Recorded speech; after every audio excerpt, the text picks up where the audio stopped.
જિલ્લાની તમામ શાળાઓને આદેશ આપવામાં આવ્યો છે, જેમાં શાળામાં તાત્કાલિક ફાયર એનઓસી મેળવવા આદેશ કરવામાં આવ્યો છે।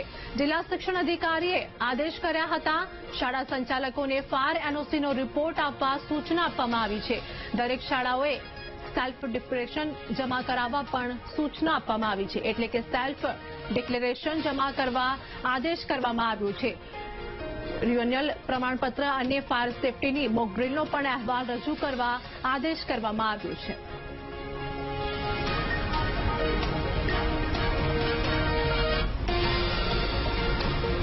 જૂનાગઢ જિલ્લાની તમામ શાળાઓને આદેશ કરવામાં આવ્યા છે, જેમાં શાળામાં ફાયર એનઓસી તાત્કાલિક મેળવવા સૂચના આપવામાં આવી છે।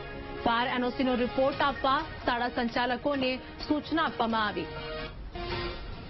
સંવાદદાતા જય અમારી સાથે જોડાઈ ગયા છે। જૂનાગઢ જિલ્લાની તમામ શાળાઓને આદેશ કરવામાં આવ્યો છે, શાળામાં તાત્કાલિક ફાયર એનઓસી મેળવવા આદેશ કરવામાં આવ્યો। શું હાલની અપડેટ?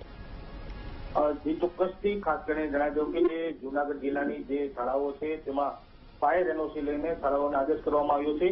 જિલ્લા શિક્ષણ અધિકારી દ્વારા એક આદેશ કરવામાં આવ્યો છે, જે ફાયર એનઓસીની સુવિધા ઉપલબ્ધ કરવા આદેશ કરવામાં આવ્યો છે। તાત્કાલિક ફાયર એનઓસીને લઈ શાળા સંચાલકોને રિપોર્ટ કરવા પણ સૂચના આપવામાં આવી છે અને દરેક શાળાઓએ સેલ્ફ ડિક્લેરેશન અને રિન્યુઅલ પ્રમાણપત્ર જમા કરાવવા પણ સૂચના આપવામાં આવી છે।